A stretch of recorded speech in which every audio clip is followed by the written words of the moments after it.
Thank you. Hello, Powerhouse Smart friends and colleagues. Here we are, another episode of the Powerhouse Cool Collabs podcast.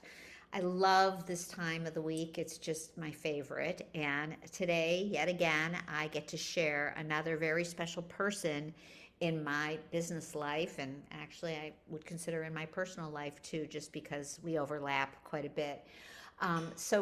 Just a little refresher that this is a very short, commutable podcast where you get an opportunity to let us introduce you to somebody who I think I know is their story is going to be compelling for you, and somebody new that you can add to your connections to help you in your world. Without further ado, I'm going to let our guest, as I always do, start by sharing her story. She's a dear friend of mine for many years. I won't say how many years. She's brilliant in the area of public relations and marketing. I have hired her many times in my past and continue to work with her with all our luxury conference and our luxury summit. And I'm blessed to have her in my life. So without further ado, Lynn, welcome to our podcast. Hi, Wendy. Thank you for having me. It's a joy to be here. Um, We love it.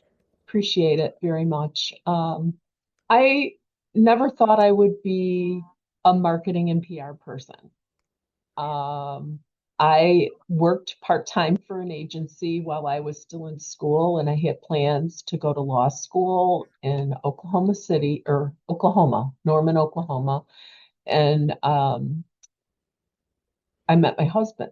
So everything changed. So I ended Oklahoma. up staying at the place I was working at, and then they needed somebody to write uh, a press release. And I'm like, I can do that because everyone was out of the office and whatnot.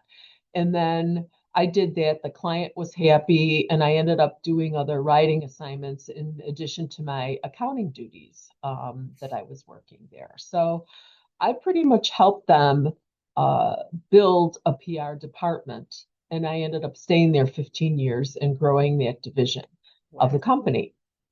And then I had a business partner in River North, and we had an agency together for 2 years before we parted ways. And I've been Walsh Communications for 26 years. Oh, it's Wow. been a long time.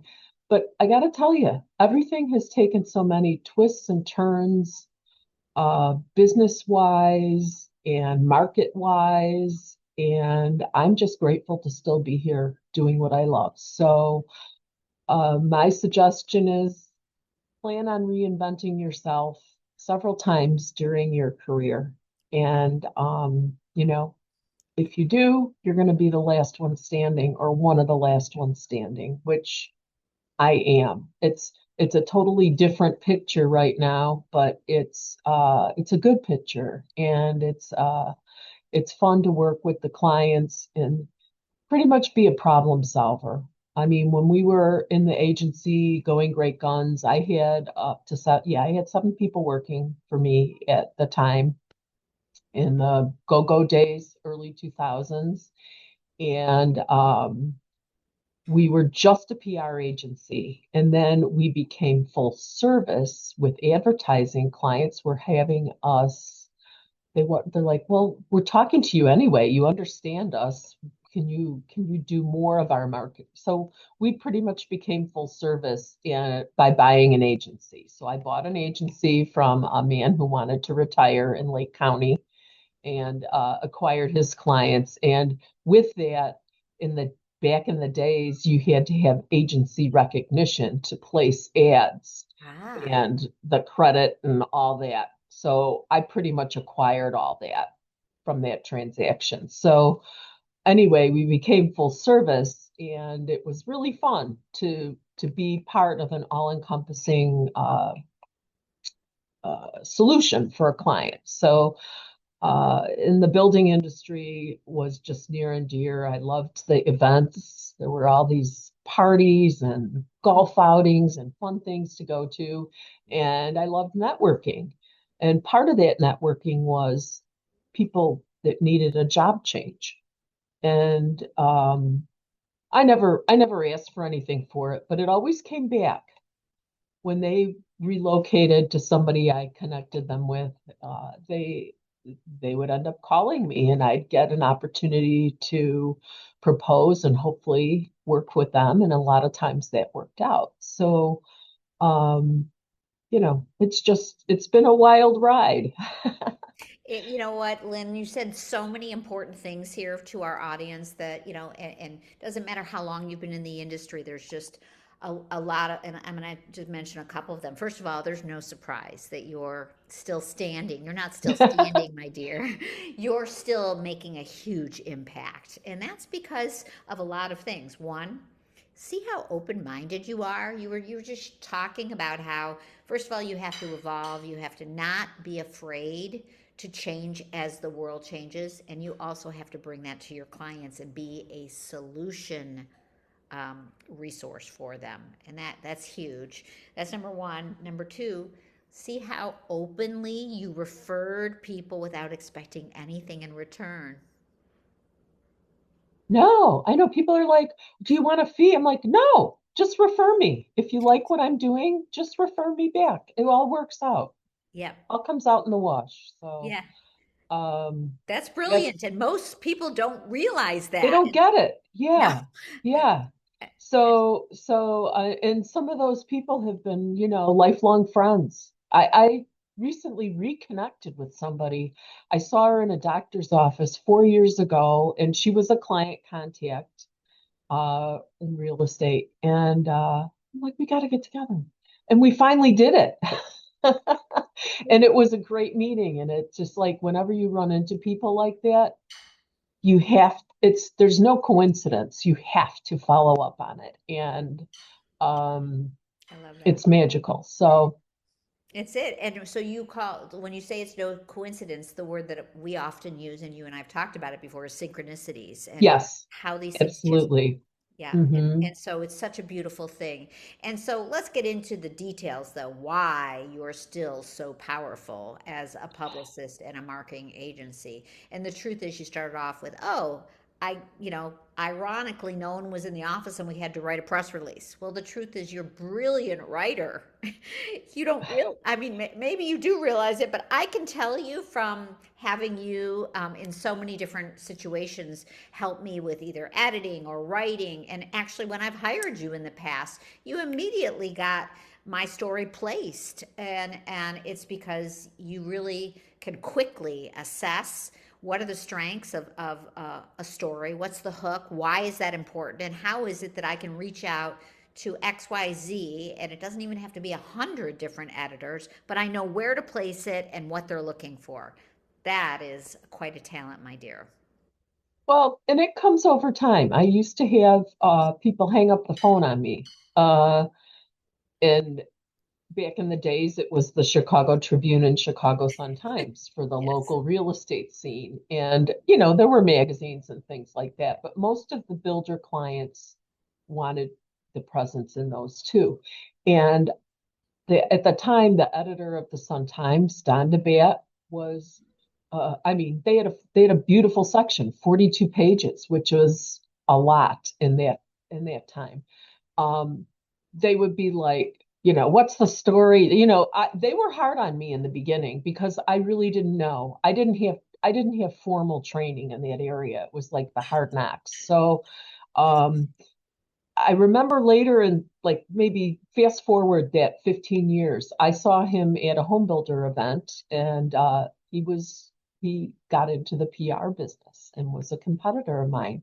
And he pulled me aside and said, I had no idea it was this hard to do this. And I'm like, oh yeah, I reminded him of when he hung up on me and they they held the cards and they knew it. And then I remember I kind of got even with them, both the Trib and the Sun Times. I had a client event in golf course, Robert Trent Jones golf course opening in Orland Park, the media day, a lot of fanfare. They came in on a helicopter and it was just a big deal.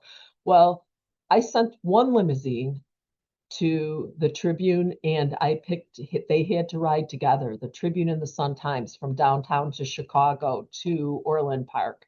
So I got even. So Anyway, but it was kind of, confirming when he said, I had no idea how hard this is, because it is hard. It is. It's and the business changed so much over time. It used to be, no, you can't, if you're a big advertiser, you can't influence editorial. Now it's the polar opposite. Um, and that's just with them. But there's a lot of, you have to know what you're trying to place and where it goes, and just by talking to a client, be able to discern, okay, what's going to best serve them. What is their goal? Is their goal just to get published, or is their goal for brand recognition? What's their goal? And just, give them some options, because they don't know. So you're the voice of reason. So you have to be able to help them. So Yeah, and you're the objective outsider that understands the entire marketing. It's a huge window of marketing. I mean, there's, between social media, there's advertising, there's all those different, and now that you're full service, and you have been full service for a very long time, but you always were when you were just focusing on, let's say I called you to do some mhm. publicity for us, you would ask me, what are you doing here? What do you do? Even though that wasn't, you weren't looking to, make any money on me. You were trying to guide me and have me have a complete experience. And I love that that's what you do. But one of the things that's also really different about you, Lynn, is you really understand the building world, which there aren't, there's fewer and fewer today that really Mhm. focus on the building world and builders and understanding their world. So tell me, how is that different today in serving builders that might be listening to this, or architects and designers who want to connect with those builders and want to learn from you today? Well, this part has changed quite a bit, how you promote yourself, but it really starts before a spoon of dirt is moved, because you're going into a community, and the community may not want you. So the time to have acceptance is when you're going through zoning, or going to community meetings. And I've been to many, and it's the attorneys are running the show, and they're very confrontational with the people in the community. And you have to work together with them just to get acceptance. And then, this is before you even like refine your product and all this, but it's like a community relations thing that needs to happen. And then you start, once that gets accepted, and you're going to be a good neighbor, then you determine, okay, who am I attracting, and what am I going to build that's going to, have me make money, but also leave a lasting legacy on the community. I Yeah. think that's the big part, because if you spend a little more and do a little more oomph in your design and that, it's gonna it's gonna pay back big dividends. And a lot of people don't see that. They're just looking at the spreadsheet, and you take the extra mile on it, and it's when you go to build your next one, it's going to be a lot easier. So but that's changed.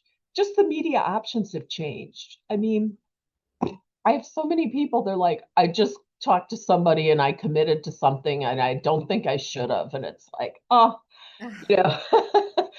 So be having an agency is good, because you can just put everything on our plate, and then we get the information, we present it to the client, and then how does it fit in with the budget and the overall, and then uh, make Yeah. a decision.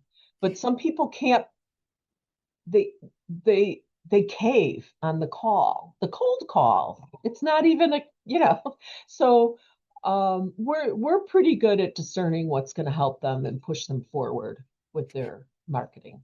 So if So. somebody's listening to this, Lynn, and they're, they're, they have a big budget or a small budget, and that's what I love about you too. Is it's Mhm. not, again, you're here to help, and of course, everybody has to, earn a living, and you deserve to, of course.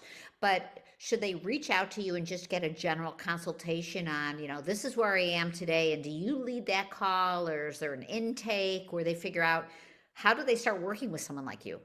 I I welcome a call. There's no cost for a call. I mean, I can quickly discern what they need and, you know, what's going to go forward from here, if anything. Um, Sometimes I'm a cleanup person. I got to tell you this because a lot of times I get the call after someone's gone through all the money and they have nothing to show for it. Um, Very disappointing. we had a project in Hinsdale that happened, and they're like, "Well, we have no money." Well, you got to have money because you've got a trailer. They made several mistakes in the beginning, and they thought it would sell better. But when we had the salesperson shopped, they weren't asking for checks either. So there's a lot of intricacies on why something might not be working. Got it. It could be your message. It could be your salesperson's not asking for the order. It could be a lot of things. So, we partner with our clients and try to be problem solvers to Yeah. help that. So I love that we now have this new resource in Walsh Communications to everyone who's listening to this, and wherever you are in your marketing planning, even if it's the middle of the year and you've already, used your budget, you really owe it to yourself to meet with Lynn and have a consultation. And maybe it's planning for next year, but you are definitely someone who can help move a company forward from where they are today. And some grow, exponentially, and others are just looking for a little boost here and there. Mhm. I love sharing you with my world. Oh, Thank you. you're so sweet. Well, Oh, thank you of for having course. me. Oh, of course. Well, I Mhm. have a few more things I want to chat about. I know Oh, okay. it's quickly moving through the timeline, and I know it goes fast. But one of the things that I also feel is very near and dear to the two of us is I just feel like when I talk with you about business, and most of the time all of our Zoom calls are our conversations, we have an agenda, but you definitely live your life with an attitude of gratitude, and I say that to people, and a lot of people understand where I'm coming from. But I always like to ask someone like you, who I know you get it, what does that mean to you, and what would you recommend to other people, maybe to take a second breath and try to lean into that. Okay.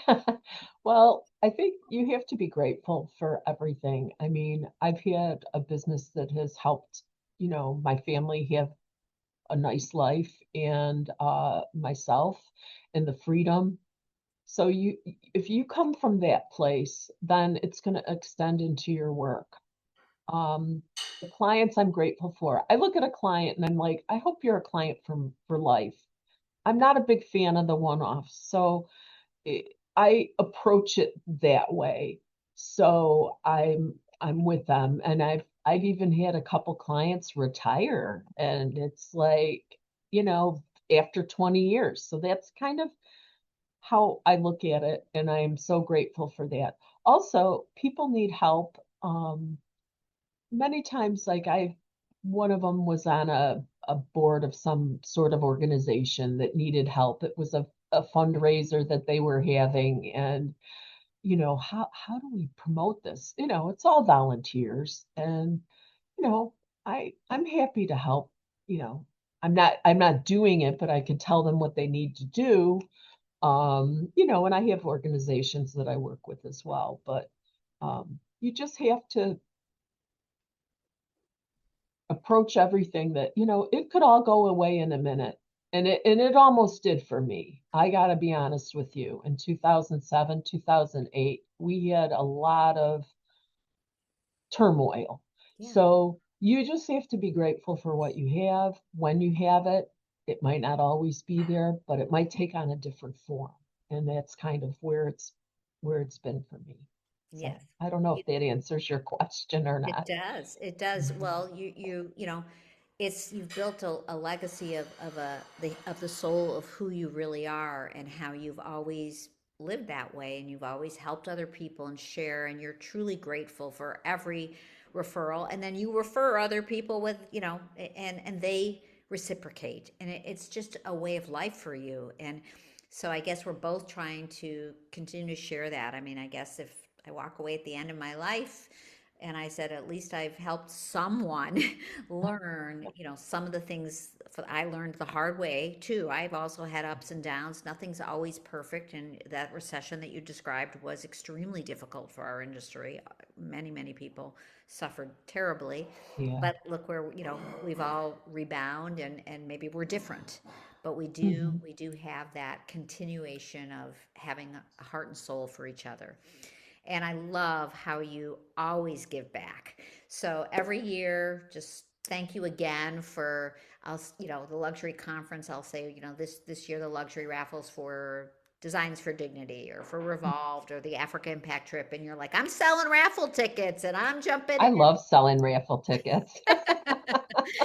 Well, no one Well, can it say no helps to you you. talk to people. That's It's right. the greatest thing because you can talk to people that you might not have gotten to chat with during the conference. So, Yeah, and I also want to thank you, Lynn. You've really, it happens at least once a month. I'll get an email from you and it'll just be, oh, I want to introduce you to this person. And it could be a real estate broker. It could be and it's not necessarily a direct, but I end up every time going, wow, any referral or introduction from Lynn is like a gift. And so thank you so much. Some of those oh, people have really been just wonderful in my life. And I just am happy to be able to share you with this powerhouse community. And not only that, you and we're here for life together. yep, that it is. Okay, So, girlfriend. Well, thank you again. And I will put all the information and all the links to contact Walsh Communications. You're lucky if you get to work with Lynn. oh, you're so sweet. Well, thank you for having me. Oh, thank you for being here. And we will be talking a lot, of course. Okay, I'm sure we will. Okay, thank All right, you. take care. Bye Bye bye. bye.